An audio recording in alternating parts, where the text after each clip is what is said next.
जनाब अली, आपने देखा हमारी एक्सक्लूसिव कॉन्वर्सेशन राबिया के साथ, because I wanted to understand कि उसके जहन में क्या चल रहा था। आप इस हवाले से क्या सोचते हैं हमें कॉल करके बताइए। लेकिन आज जो मेरा जबरदस्त पैनल है उससे आपको इंट्रोड्यूस करती हूँ।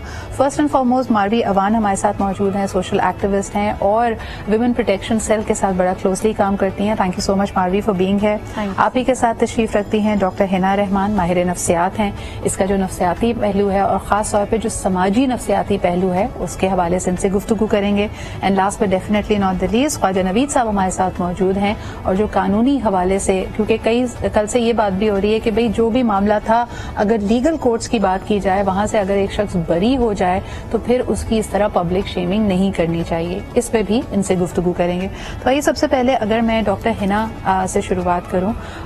हिना, क्या कहेंगी, ये वाकया आपके सामने है। एक तरफ हम हमेशा ये बात करते हैं कि पाकिस्तान में बड़े से बड़ा गलती करने के बाद, क्राइम करने के बाद हमारा सोशल प्रेशर नहीं बनता, वक्त गुजरता है, हम उस बात को भूल जाते हैं। लेकिन अब खुसूसन डोमेस्टिक वायलेंस के मामलात के ऊपर पब्लिक शेमिंग आने लगी है। लोग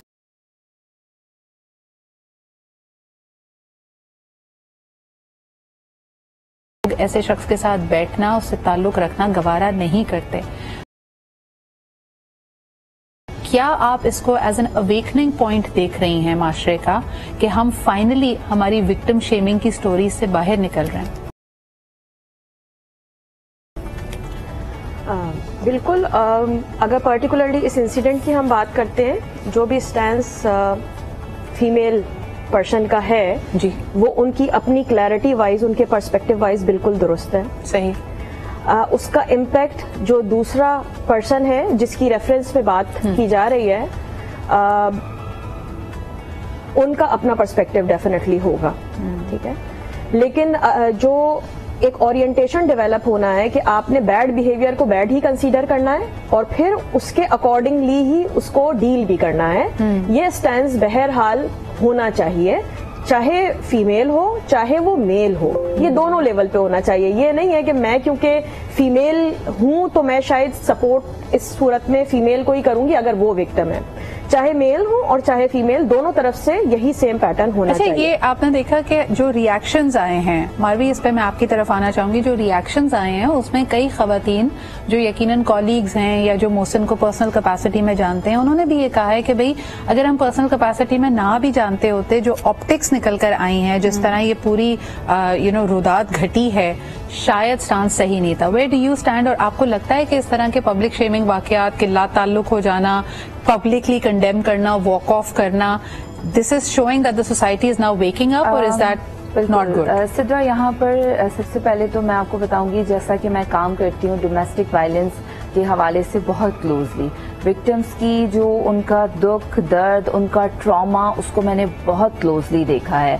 और हमें ये भी पता है कि कानून किस तरीके से उसमें फ्लॉज हैं, वो प्रॉपर तरीके से इम्प्लीमेंटेशन नहीं है, सफर विक्टिम ही कर रही होती है। तो हम ये चाहते हैं कि जो भी हरासमेंट, जो सेक्सुअल हरासमेंट करते हैं, जो एक्यूज्ड हैं और जो भी लोग डोमेस्टिक वायलेंस करते हैं, उनको वाकई बैन करना चाहिए और उनको बताना चाहिए दुनिया को कि यस, इन्होंने ऐसा किया है तो इनको कम से कम एहसास हो। अब जो भी राबिया अनम ने स्टैंड लिया वहां पर, अभी हमने उनसे बात भी की, पूरा सुना भी हमने, तो इससे यही महसूस हो रहा है कि जितने भी डोमेस्टिक वायलेंस करने वाले लोग होंगे उनको एक शेक वो हुए होंगे कि ओके, हमारे साथ भी ऐसा हो सकता है और इस तरह से लोग हमें भी बैन कर सकते हैं बहुत सारी जगहों पर। इसमें तो लेकिन एक जो एलिमेंट आता है ना, उसमें ये बात आती है कि यकीनन आपका दुख, आपकी तकलीफ एक जगह,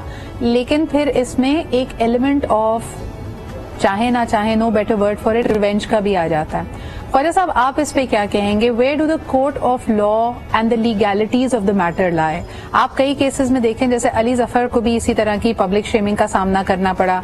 इसके अलावा मोहसिन हमारे सामने है, फिरोज खान को इस वक्त कहा जा रहा है कि बहुत सारी लीडिंग लेडीज और प्रोडक्शन हाउसेस उनके साथ काम नहीं करना चाहते, बल्कि जो उनके प्रोजेक्ट्स ऑन एयर भी हैं उस पर भी प्रोडक्शन हाउस ने आके कहा है कि जी जो हमारा प्रोजेक्ट है उसको एक इंसान की जाती जिंदगी से दूर रखें, हम फौरी तौर पर इसको ड्रॉप नहीं कर सकते। पूरी की पूरी टीम ने इस पर बड़ी मेहनत की है। तो लीगली अगर डोमेस्टिक अब्यूज या अक्यूज्ड ऑफ डोमेस्टिक अब्यूज बरी भी हो जाते हैं, तब भी इस तरह की उनके खिलाफ जब कार्रवाई होती है, पब्लिक शेमिंग होती है, ये आप लीगली पॉइंट ऑफ व्यू से सही है? बिल्कुल दुरुस्त है। वो कहते हैं ना, बात तो सच है मगर बात है रुसवाई की। जी। अब सिद्रा, अभी राबिया आलम की पूरी बात सुनी मैंने, उन्होंने बिल्कुल अपनी जस्टिफिकेशन दी है कि वो क्यों उठ के चली गई। इसको आम जुबान में कहते हैं सोशल बायकॉट, कि उन्होंने उस शख्स का सोशल बायकॉट किया जिसने डोमेस्टिक वायलेंस किया। तो ये ठीक है, एक ट्रेंड है। लेकिन अब बात यह है कि अदालतों से क्यों छूट जाते हैं। देखिए, अदालत में एक तो एविडेंस चाहिए होती है, नंबर 2 ये है कि अब हम मीडिया पे या इस तरह से जो स्टोरी सुनते हैं वो वन साइडेड होती है मोस्टली। दूसरी साइड की अभी आप कहानी सुने तो पूरा वाज़ेह हो जाता है। कोई पागल नहीं होता, उसने ऐसे ही नहीं मारा होगा, किसी बात पे मारा होगा। तो अब बात यह है, मेरे पास एक आदमी आया, उसने कहा सर ये देखें, ये पूरे पूरे जख्म मुंह के ऊपर नाखनों के निशान लगे हुए हैं, और मैं दफ्तर से छुट्टी लेके घर बैठा हुआ हूं कि सुबह लोग मुझे मजाक करते हैं कि ये तुम्हें क्या हुआ, और बोला कि वो, मैं कहता हूँ ब्लेड लग गया, और कहते हैं जहाँ ब्लेड लगा है तो आपकी बात की मैं इज्जत करती हूँ, बिकॉज आपकी प्रैक्टिस है और ये आपका पर्सनल एक्सपीरियंस है, लेकिन मुझे बताएं इस तरह के वाकयात कम होंगे। और दूसरा ये कि अनफॉर्चुनेटली इस आर्ग्यूमेंट को भी मिसकंस्ट्रू किया जाता है इनटू विक्टिम शेमिंग, कि जब हम ये जुमला कहते हैं ना कि भाई कुछ तो हुआ होगा, कोई बात हुई होगी, तो इन अदर वर्ड्स हम वायलेंस को जस्टिफाई कर रहे हैं।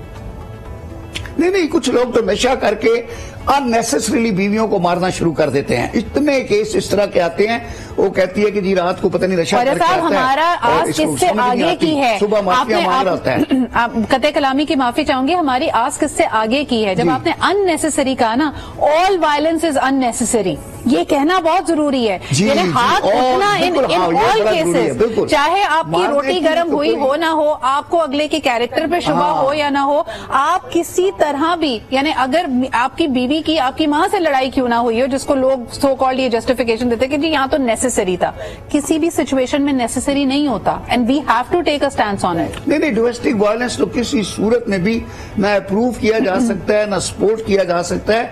और पुराने जमाने की कहावत है कि औरत पर मर्द हाथ नहीं उठाता, ना मर्द हाथ उठाता है। यानी ये इतना बड़ा इल्जाम है मारने वाले के ऊपर कि तुम मर्द ही नहीं हो जो औरत को मार रहे हो। कहीं ना कहीं मुझे लग रहा था कि आप एज अ वकील, और आपने क्योंकि दूसरी साइड सुनी है तो वो भी एलिमेंट आता है। अब यही वो पेचीदगियां है ना। अब आप ये अगर नोटिस कर रही हैं कि एक हमारा उसूली स्टांस है, लेकिन फिर एक तरह से ये जनरलाइजेशन भी है। यकीनन जो ख्वाजा साहब कह रहे हैं उसमें भी वजन है, ऐसे भी मर्द हजरात होंगे जो at the receiving end of the domestic violence है। तो इसको समाजी तौर पे हम समझें कैसे? देखें, जो मैं अपने पहले पॉइंट में भी यही बात कर रही थी कि आपको बाउंड्री लाइन क्रिएट करनी पड़ेगी और ये समझना पड़ेगा। वायलेंस की अगर आप बात कर रहे हैं पर्टिकुलरली, तो जो रिस्पेक्ट आती है, सेल्फ रिस्पेक्ट, वो मेल की भी होती है और फीमेल की भी होती है। फिजिकल बाउंड्री को आप कहीं पे भी डिसमिस नहीं कर सकते, व्हाट एवर रीजन इज। आप फिजिकली किसी पे अब्यूजिव नहीं हो सकते। इवन अगर आप अब्यूज की टाइप्स लेते हैं तो इवन इमोशनल और साइकोलॉजिकल अब्यूज भी by law, even silence, by law जो है वो उसकी मुमानियत है और प्रूफ है आपके पास। यानी आपकी ऑलरेडी 2021 में भी इम्प्लीमेंटेशन फर्दर इस्लामाबाद टेरिटरी में भी उसकी हुई है कि आप अगर उसको पढ़ेंगे तो उसमें सिर्फ फिजिकल नहीं है, इमोशनल, साइकोलॉजिकल, यानी आप सेक्सुअल, इवन विद इन जो पार्टनरशिप की रिलेशनशिप की हम बात करते हैं, मैरिटल रेप को भी हमारा कानून रिकॉग्नाइज करता है। बिल्कुल सही कह रही हैं। तो अच्छा, वायलेंस किसी रीजन के ऊपर, चाहे मेरे ऊपर किसी ने अटेम्प्ट किया है, उस पे भी एक्सेप्टेबल नहीं है। उसके लिए फिर थ्रू प्रॉपर चैनल आप उन स्टेप्स को फॉलो कीजिए जो आपकी सेफ्टी को मेंटेन कर सके, रादर देन कि आप भी अटैकिंग मूड में चले जाए। तभी आई थिंक ये गुफ्तगू हमारे देखने वालों के लिए भी, and while I am conducting this conversation, एक चैलेंज है, क्योंकि हम सबका इसके ऊपर एक उसूली नजरिया है जो मेरे ख्याल में पूरी कौम का, पूरी ह्यूमैनिटी का अलाइंड होगा कि जी डोमेस्टिक वायलेंस की कोई गुंजाइश नहीं है। लेकिन फिर ये एक तरह से एक ब्लैंकेट स्टेटमेंट है। जब आप मुख्तलिफ मुतहरिकात देखते हैं किसी एक पर्टिकुलर केस में, तो कहीं ना कहीं आपको एविडेंस मिलता है कि जी बहरहाल एक शख्स ने या तो अपने दिफा में या उस सिचुएशन में कोई ना कोई कंट्रीब्यूशन किया है जिसकी वजह से सूरत हाल वहां तक पहुंची है। इस पर मजीद भी बात करेंगे। आपका मुझे इसके ऊपर कंट्रीब्यूशन और इसका रिएक्शन चाहिए। एक ब्रेक लेते हैं and we'll be right back.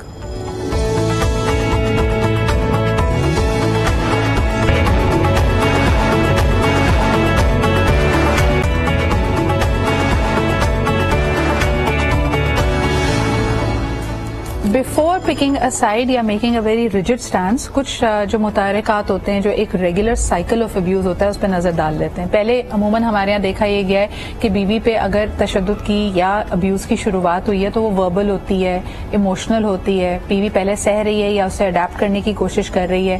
फिर एक पॉइंट आता है when she also loses her restrain and she starts to fight back. अब वो फाइट बैक किसी भी नौयत की हो सकती है, या तो तुर्की ब तुर्की जवाब हो सकता है, इख्तलाफात हो सकते हैं, लड़ाई झगड़ा हो सकता है, और इन सब सर्कमस्टांसेस हाथापाई पे भी बात जा सकती है। अब यकीनन इसके अंदर जो the man is physically more strong, तो नजर ये आता है कि फिर अगर ये इस नहज पे पहुंचते हैं कि गुत्थम गुत्ता हो गए या हाथापाई हुई, तो यकीनन औरत का नुकसान ज्यादा होता है। कई केसेस में आप ये भी देखेंगे कि खातून सिर्फ जबान से फाइट बैक कर पाती है और वो फिजिकली फाइट बैक नहीं कर रही होती है। सो हिना जी, ये बड़ा इंपॉर्टेंट है। मारवी, आपके सामने भी सर्कमस्टांसेस आते हैं, पीपल विल पिक साइड्स, और वो जो उसकी रिटेलिएशन होती है खातून की, उस पे अक्सर सवाल खड़ा हो जाता है कि भाई कुछ तो हुआ होगा तभी तो मारा है। इसको आप कैसे देखती हो, and how can we correct our thinking about it? Sidra, हमें बहुत ही क्लियरली ये बात समझने की जरूरत है कि जो भी किसी ने अगर आपको पोक किया है, किसी ने अगर आपको एक मूवमेंट दिया है जिसपे आप अपना कंट्रोल लूज कर रहे हैं, तो कंट्रोल लूज करने वाले के ऊपर ही रिस्पॉन्सिबिलिटी आती है कि उसको अपना कंट्रोल बैलेंस रखना है, उसको वायलेंस की तरफ नहीं जाना है। वो कैसे ये कह सकता है कि इसने किया तो मैंने इसको मारा या मैंने इसको मार दिया। डोमेस्टिक वायलेंस की एक्सक्यूजेस इसी तरह सामने आते हैं। तो हमें बहुत क्लियरली आज इस बात को समझने की जरूरत है कि चाहे आपको कितना भी पोक किया जाए, आपको रिएक्टिव होके फिजिकली अब्यूज करना या इमोशनली अब्यूज करना या अगले इंसान का राइट टू लाइफ लेने का कोई भी हक नहीं। लेकिन जो आप बात कर रही हैं that is provocation. Hina ji, provocation को हम कैसे समझें? और जो आप ऑफलाइन बात कर रही थी कि अब्यूजर की भी एक खास साइकोलॉजी होती है। देखिए, ये तैश में आके कभी बॉस को नहीं मारते, कभी माँ को नहीं मारते, खुद को बहुत कम नुकसान पहुंचाते हैं, लेकिन बीवी एक वीक टारगेट क्यों होता है? देखिए, जैसे मैं बात कर रही थी कि अब्यूजर की एक अपनी साइकोलॉजिकल पर्सनालिटी के लूप्स होते हैं, लूप होल्स होते हैं, जिसकी वजह से वो इस तरह के लैक ऑफ कंट्रोल की तरफ जाता है। तो अगर देखा जाए तो इनका बड़ा रिजिड एक कॉग्निटिव पर्सपेक्टिव होता है, थिंकिंग के लेवल पर ट्रेडिशनल जिसे आप कहते हैं पर्सपेक्टिव होता है ऑफ डोमिनेंसी, जो जेंडर रोल को ये मिसपर्सीव करते हैं।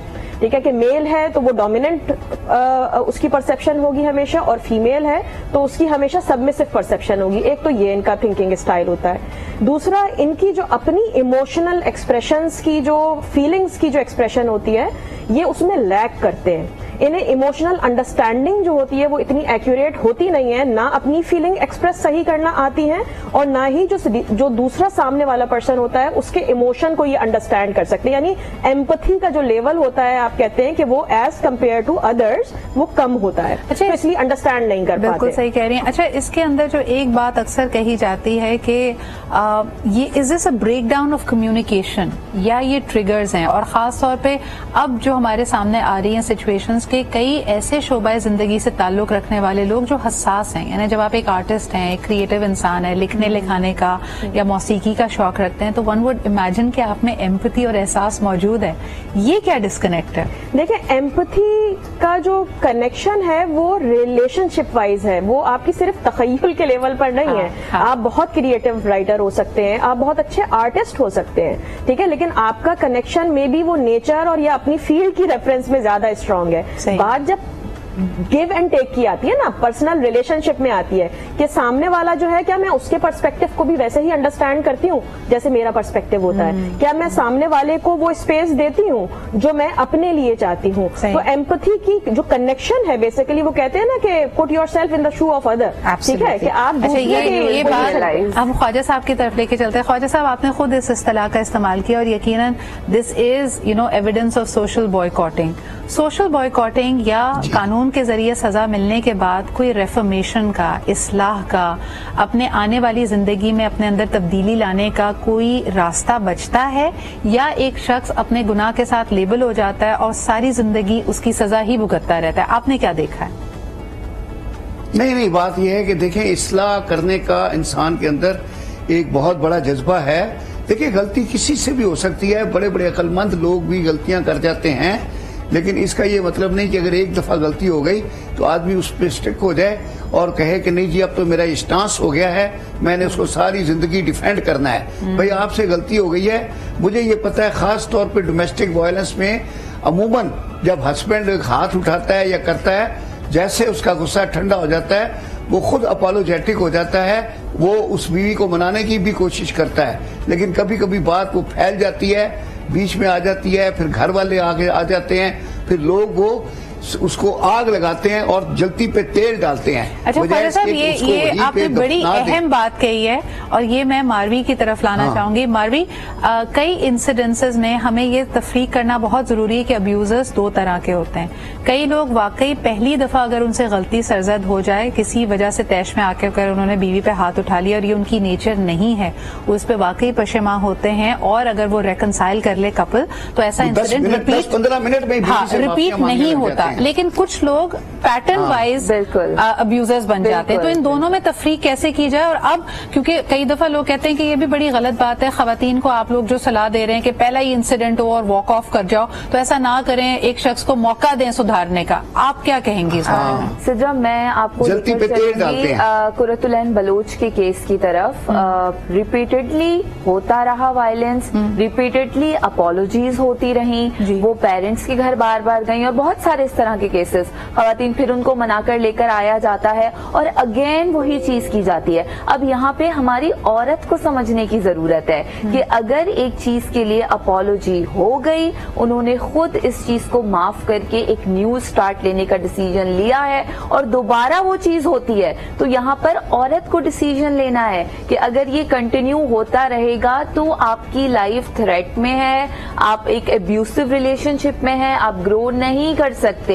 यानी जो अब्यूसर है अक्सर वो रियलाइज ही नहीं करते, वो रिपीटेडली, ये जो हमने पैटर्न की बात की है, ये पैटर्न एक सर्कल की शेप में चलता रहता है। तो इस सर्कल को जो ब्रेक करने वाला पर्सन है वो है ही औरत, जिसकी वो है ही survivor, should be a survivor. सही, तो पैटर्न जहाँ पे आपको नजर आ गया वहां तो मेरे ख्याल में रिकंसिलिएशन की कोई गुंजाइश नहीं। लेकिन आपके मुताबिक क्या कोई परसेंटेज है आदमियों की जो पशेमा होके अपने आप की इस्लाह करते हैं? यानी एक दफा इंसिडेंट हो गया and they are very sorry and they also feel that yes, counselling do wonders.